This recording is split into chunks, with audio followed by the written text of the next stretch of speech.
Welcome everyone to TDL's December Member Forum. My name is Christy Park. I'm the Executive Director of the Texas Digital Library, and I'm so glad that you've all joined us today for this final TDL Forum of the year. I'll begin today by acknowledging that we're all joining from the indigenous lands of Turtle Island, the ancestral name for what now is called North America. Though TDL's staff works fully remote and we all join from our own specific places in Texas and elsewhere, I, along with many TDL staff, join from Austin and the Central Texas area, where the Tonkawa were among the traditional stewards of the land before their forceful removal. Leah's going to post some links in chat to learn more about the land where you are, and we hope you'll take advantage of those. Here's our agenda for today. After some updates from me, we'll report out on services and projects, followed by a few community updates. You'll be hearing from me and our Deputy Director, Courtney Muma, and our Communications Manager, Leah DeForest, along with a few special guests who we will introduce later on. So moving into a couple of director updates, I want to start out by amplifying this announcement from November. Last month, UNESCO's member states unanimously approved this landmark recommendation on open science. Many of you probably already know about this, but just in case.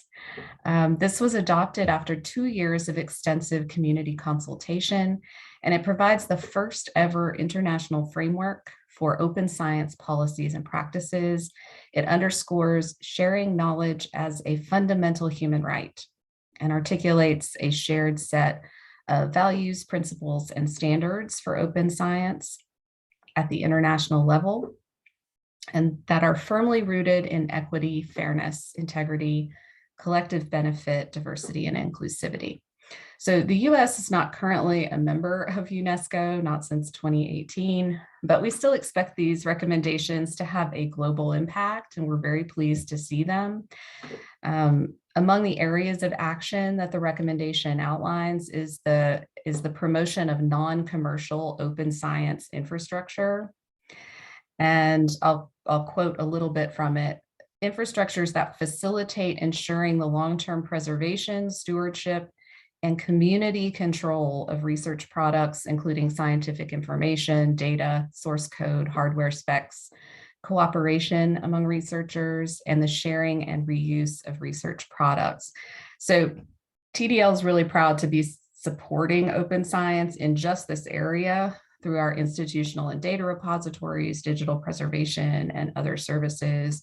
And so we want to make sure you're aware of this global movement towards collective action, supporting open science and community ownership of research products.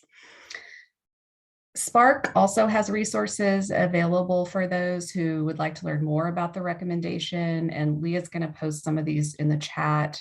They include a recording of UNESCO's Assistant Director General at the UN Open Science Conference earlier this year, where she outlined the importance of the recommendation to the UN Sustainable Development Goals. Also, the Spark co-sponsored podcast that's called Unsettling Knowledge Inequities focuses on this recommendation, and the first episode is dedicated to unpacking it and the context around its creation. So highly recommend those resources if you have some time to check them out. Next up, the Texas Digital Library recently announced our call for proposals for TCDL 2022, the 2022 Texas Conference on Digital Libraries. And we also opened nominations for the TDL Awards. Our TCDL Conference Committee has put a ton of effort and creativity into this year's call for proposals, and we can't wait to see them from you and to hear you present ideas about who we are, how we work, and what we do. We invite everyone to join the TCDL committee on January 13th to learn more about the CFP and meet the committee members. find collaborators, or just use that time to co-work on proposals. We'll share a link in chat where you can learn more and register for that event. And we hope you'll join us for a fun and informal meeting to get our brains working right after the break. We also invite you here to nominate yourselves or a colleague for a TDL award. This year's committee is so excited to get to know the individuals and groups that have made outstanding contributions to the advancement of digital libraries in the past year. You can learn more and start your nomination on our website, and we'll share a link to that in chat. This is a great way to recognize your colleagues or get recognition for a project at your institution or an institution you work with. We'll now move into some services and projects updates. And I want to start with something that many of you may be aware of already, which is the 0-day log4j exploit.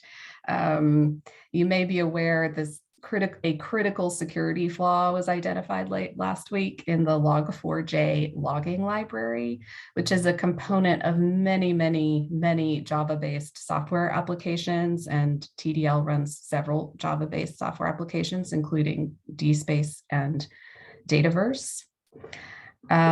So IT folks, including ours, have been focused over the weekend and into this week, making sure that our systems and software are secure against this vulnerability, which could allow bad actors to get into systems and execute remote commands on other targeted systems.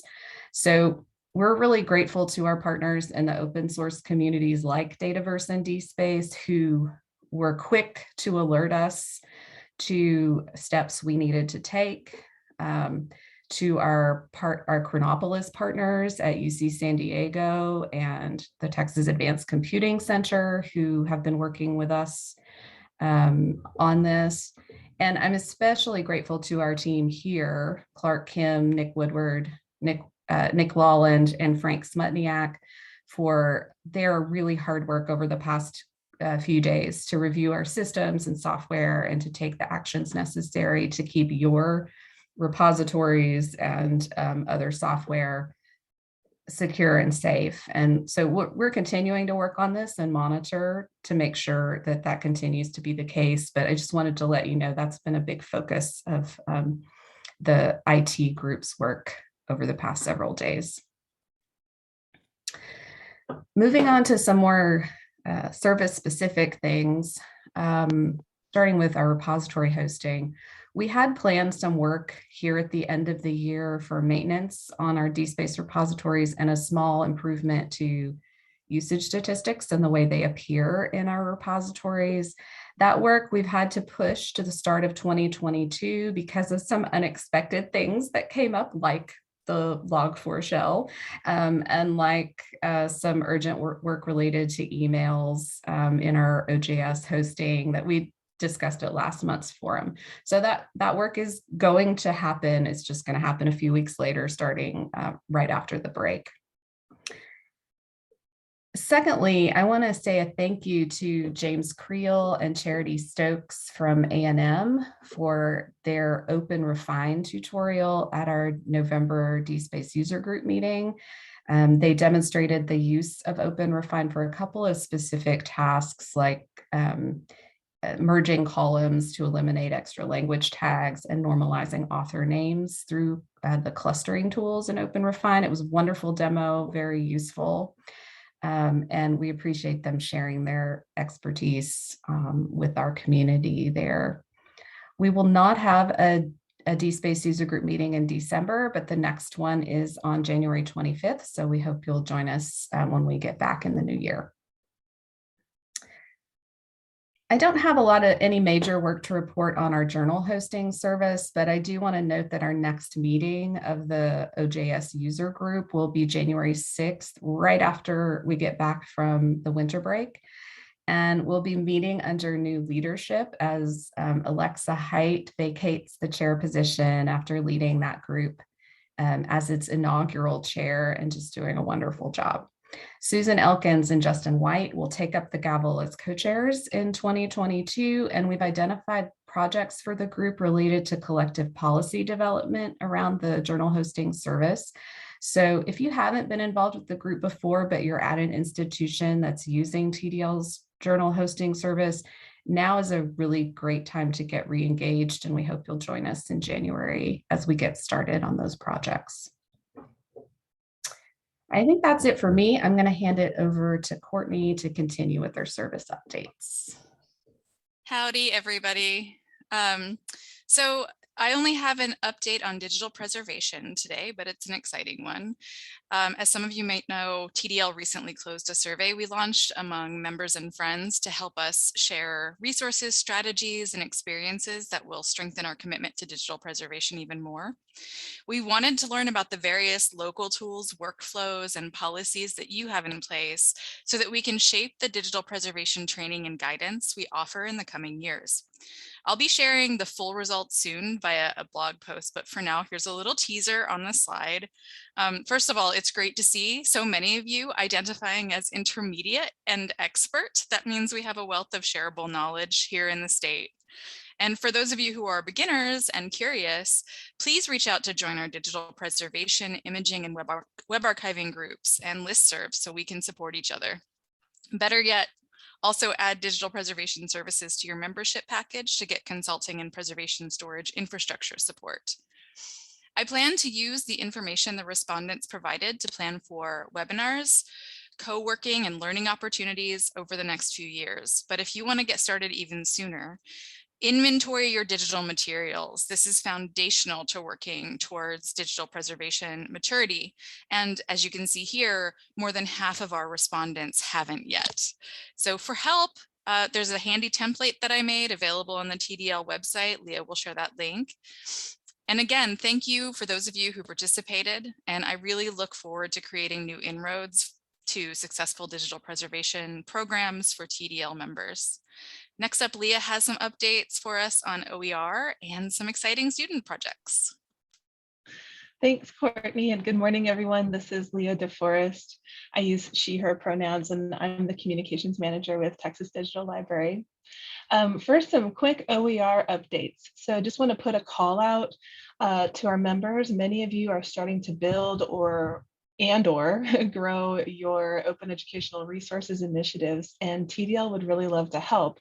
If you want to contact us, I'll post a link in chat with our email address, but if you want help planning or leading a virtual training for OER in your campus, this would be planning for fall 2022, and you can either contact me or info@tdl.org, and we'll work with you to get a training set up.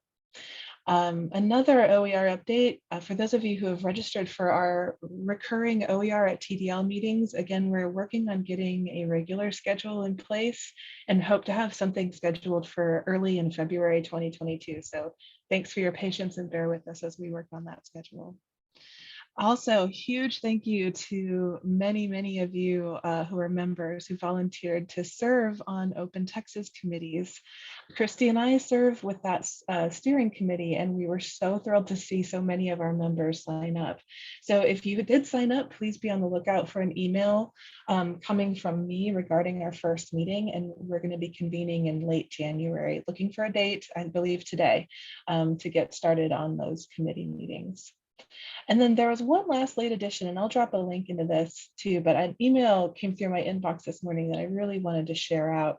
The Open Education Network is hosting 2 workshops in January and February that will be focused on designing anti-racist publishing practices and programs.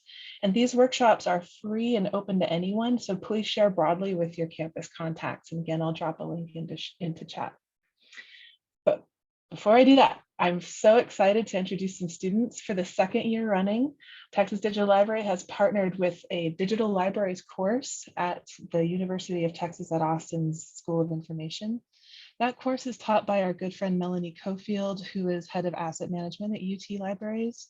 And this year, TDL had the privilege of working with 2 teams who tackled really different projects as part of that class.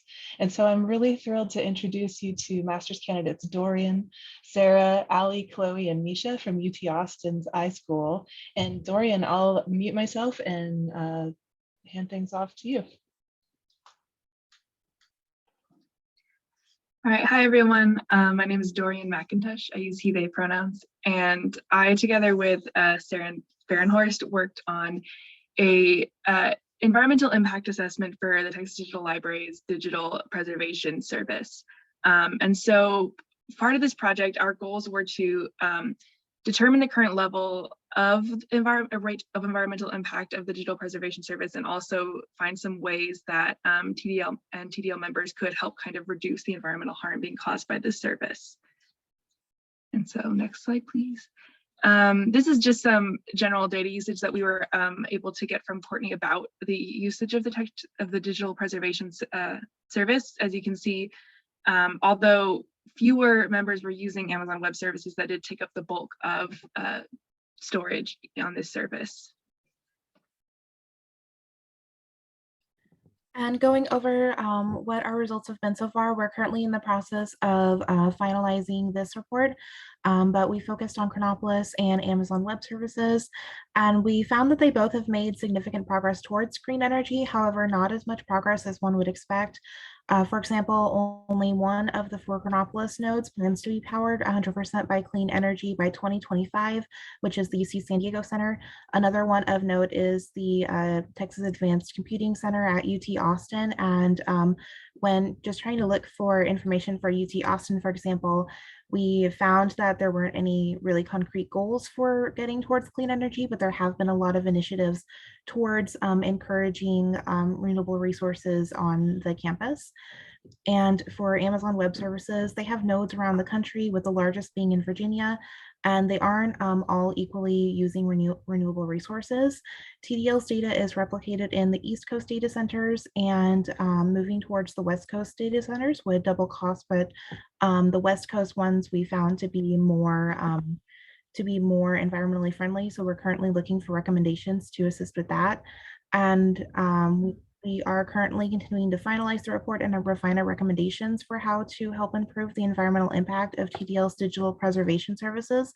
But for now, we suggest beginning to look into other options for digital preservation services and comparing the environmental impact of those different services for better solutions towards that.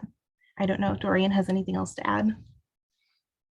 Yeah, I would just want to say that while we were looking for this information, we were running up into a lot of walls with these companies not being extremely transparent with their energy usage. Amazon in particular, we had trouble finding data on any sort of energy usage whatsoever. But so all of our recommendations are kind of based on what we could gather from the information that is available to the public.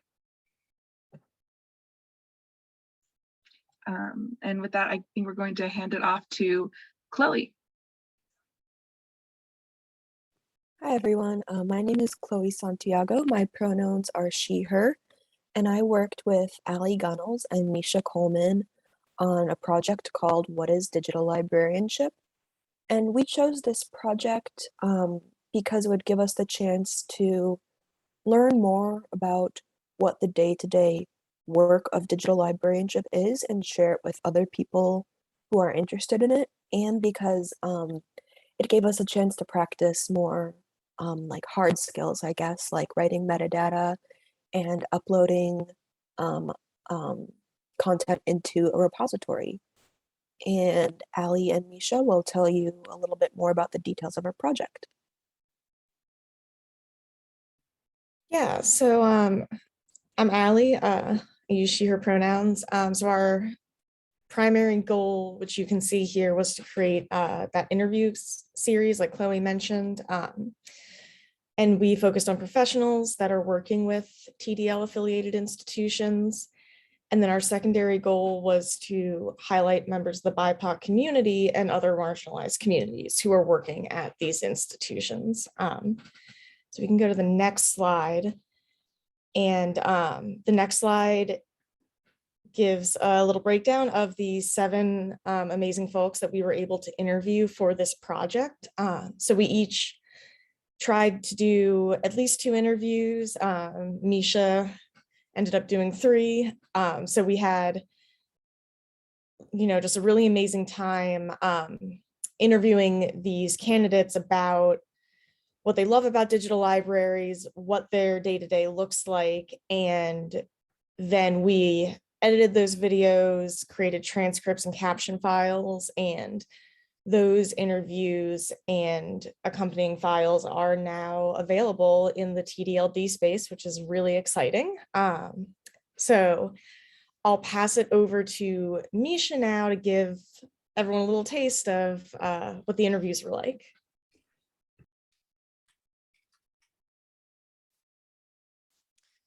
Yeah, so the people we interviewed for this series were phenomenal. They were generous in sharing their stories, their insights about the profession, advice, and motivations. They come from a variety of backgrounds and do many different kinds of work, but it is clear they all share a passion for preserving and sharing knowledge. But don't take my word for it. We'll let a couple of our interviewees, Marcia McIntosh and Rachel Winston, share in their own words what they love best about working with digital collections. So I really like that it's kind of never ending. The fact that you can approach the day and know that there's something you can do or tweak or a project that's come in, and it just keeps going and keeps going and keeps going. We're not going to run out of things to digitize anytime soon. I also like being of service and helping people. Our external relations partner who goes out and gets projects will come in and say how much people love the portal and what we're doing and the work that we've done. And so it's nice to know that your work is appreciated too. Some of the most exciting projects in work that comes out of the field are when you see these connections between things that seem so disparate. Or when you're able, for me, right, when I'm able to see an archival collection reimagined or transformed, or the meaning from it made different because of a digital tool or a platform, or because it was made available, what's been able to happen. So really allowing ourselves to carefully, right, always concerned about the people, because, right, it always comes down to people and caring for people and the experiences that are represented in our collections, but allowing ourselves not to be intimidated so much by the digital, but rather seeing it as a tool, a method to create and preserve and kind of imagine anew. And as Leah mentioned, in addition to being available. So I really like that it's kind of never. I was just going to mention that in addition to being available in the DSpace repository, these videos should be available soon on the YouTube channel as well. So with that, I will turn it back over to Leah. Awesome. Thanks so much, Misha and Chloe and Ali, and also Dorian and Sarah. This is just incredible work. And I'm just so excited to share these videos out with our community. And we have a few minutes left, so I'm going to really quickly go into community updates. But our students are going to be here through Q&A. So if you have any questions about their projects, they'll be here, and drop them in chat if you want. Okay, and next slide, we have some updates for our archivists friends. The Society of Southwest Archivists has their call for proposals for their first in-person annual meeting in 2 years, and that's going to be in Houston, May 18th through 21st. And so just want to remind you all that the call for proposals for SSA closes on December 18th, so that's Saturday. Also, SSA is offering 4 scholarships that further continuing education and professional development of our members. These scholarships can defray the cost of the annual meeting, student tuition or book fees, and other workshops or continuing education or professional development activities. So I am going to share a link to all of our scholarships in chat, and do encourage you to check those out and share them with colleagues and students who may be interested. Another one we'll share out here in a second, but wanted to mention that the Association of Moving Image Archivists, the AMIA, launched their annual salary and demographic survey of the field. And the survey is a continuation of research conducted by AMIA. So it's going to be building year over year. And we'd love to see anyone working in this field to take the survey and also share it out so that they can gather data determining factors impacting compensation, professional development. And it was developed by archivists for archivists working with moving image. So please do share it out. I'll drop a link in chat. And in our next slide, we have a couple of reminders. So there's a lot of dates on this slide, so take a look and find your people here, but just wanted to point out a couple things. TDL will be closed over the winter break, December 24th through 31st, and will reopen on Monday, January 3rd in the future, 2022. Also a reminder that our Hangouts are going to change into a quarterly schedule, and we're going to work on having a new date and time announced really soon, probably soon after we return from break. Also a reminder to anyone who's interested in participating in the Research Integrity Working Group.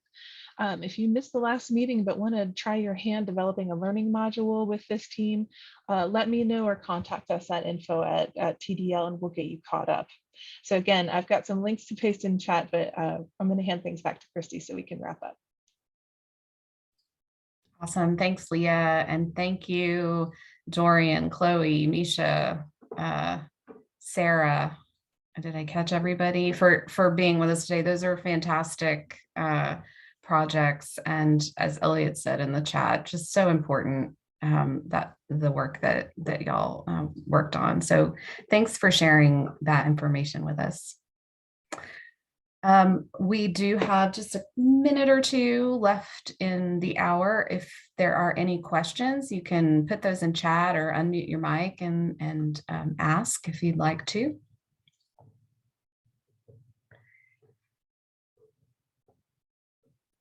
And those can be questions for us or for our student guests.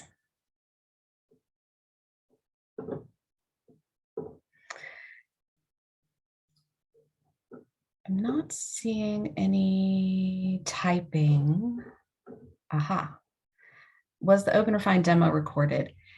Yeah, so the Open Refine demo was recorded. We have not published it, but if you request it of me, I will share it with you.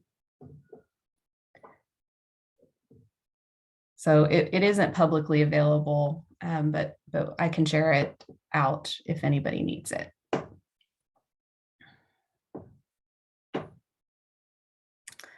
Awesome. And Shelley, actually, you might want to CC Leah on that too, because I think she's the one who actually has access to that recording. Well, if there are no other questions, we'll just wrap it up by saying thank you for being with us, and also best wishes to everybody as you kind of wind down the year and head into the winter break. I hope everyone has a restful and restorative break, and we will see you in the new year, in the future, as Leah said, in 2022. Bye, everybody. Bye, everybody.